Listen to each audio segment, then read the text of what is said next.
नमस्कार साथियों, मैं हूं अनूप थपलियाल। साथियों, उत्तराखंड निर्वाचन आयोग को एक बार फिर से झटका लगा है और इस बार भी मामला पंचायत चुनाव को लेकर ही जुड़ा हुआ है। चुनाव आयोग पर आरोप तो पहले से ही लग रहे थे, लेकिन अब एक बार फिर सवाल और भी ज्यादा खड़े हो रहे हैं कि क्या सच में ही मनमानी की गई है।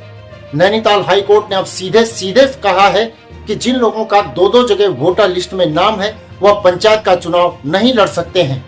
यानी कि नैनीताल हाईकोर्ट ने राज्य निर्वाचन आयोग को अब एक और झटका दिया है, क्योंकि कुछ समय पहले राज्य निर्वाचन आयोग की ओर से यह कहा गया था कि चुनाव लड़ने के इच्छुक लोगों का नाम केवल इसीलिए खारिज न किया जाए कि उनका दो जगह वोटर लिस्ट में नाम है। मगर कोर्ट के फैसले के बाद अब कांग्रेस पूरी तरह से हमलावर हो चुकी है कि भारतीय जनता पार्टी के सत्ताधारी दल के दबाव में ये लगातार रोज नए फरमान जारी करते हैं। अब पंचायती राज एक्ट में ये प्रावधान है कि एक व्यक्ति जो नगर निकाय में चुनाव लड़ चुका है या जिसका नाम नगर निकाय की मतदाता सूची में है, वो पंचायत में वोटर नहीं हो सकता, पंचायत में चुनाव नहीं लड़ सकता। इस बात को हम पहले दिन से हम पूरा बाकायदा डेलीगेशन लेकर के राज्य निर्वाचन आयोग पे गए थे। राज्य निर्वाचन आयोग ने मौखिक रूप से इस बात को स्वीकारा भी था, यही प्रावधान है, लेकिन आदेश निकाल दिया उल्टा।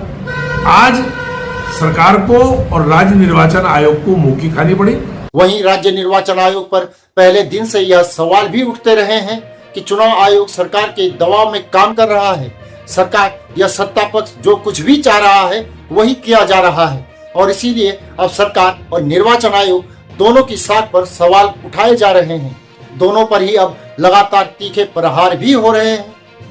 हमने उत्तराखंड पंचायती राज अधिनियम एक्ट 2016 का धारा 9 की उपधारा 6 और 7 का उदाहरण देते हुए कहा था कि पंचायती राज अधिनियम इसका हकदार या अधिकार नहीं देता है किसी भी प्रत्याशी को कि उसके नाम दो मतदाता सूची में हो। इस बाबत आज उत्तराखंड के उच्च न्यायालय नैनीताल हाईकोर्ट में सुनवाई हुई, जिसमें कि चीफ जस्टिस माननीय न्यायाधीश ने अपना आदेश देते हुए इस पूरे प्रकरण पर स्टे लगा दिया है और उन्होंने इस बात को स्वीकार किया है कि दो मतदाता सूची में नाम होना गलत है।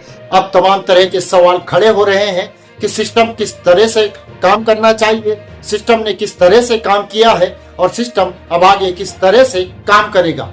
इन सारे सवालों का जवाब फिलहाल अभी तक तो किसी को भी नहीं मिला है, लेकिन कांग्रेस को एक बार फिर सत्ता पक्ष पर हावी होने का मौका जरूर मिल गया है। भारतीय जनता पार्टी अभी तक पूरी तरह से चुप्पी साधे हुई है, अभी कुछ बोलने की स्थिति में वह नहीं है और यही सियासत है और यह सियासत आगे भी अभी चलती ही रहेगी। लेकिन जिन्होंने नामांकन कर लिया था, अब कोर्ट के आदेश के बाद उनका क्या होगा और क्या शहरों और गांवों में जो वोटर लिस्ट में शामिल हैं, दोनों जगह जो लोग शामिल हैं, वह सिर्फ चुनाव लड़ नहीं पाएंगे या फिर वोटिंग के अधिकार से भी वंचित किए जाएंगे। साथियों, इस पर आप अपनी राय हमें कमेंट करके जरूर बताएं।